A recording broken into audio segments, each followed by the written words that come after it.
കേരളത്തിൽ കാലാവധി പൂർത്തിയാക്കിയ ആദ്യ സിപിഐഎം മുഖ്യമന്ത്രിയാണ് ഇ.കെ. നയനാർ. ജനിച്ചത് 1919 ഡിസംബർ 9 മദ്രാസ് പ്രസിഡൻസിയിലായിരുന്നു.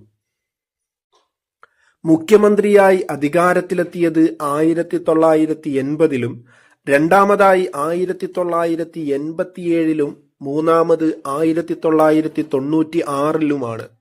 ഏറ്റവും കൂടുതൽ കാലം നിലവിൽ കേരള മുഖ്യമന്ത്രിയായിരുന്ന വ്യക്തിയാണ് ഇ.കെ. നയനാർ.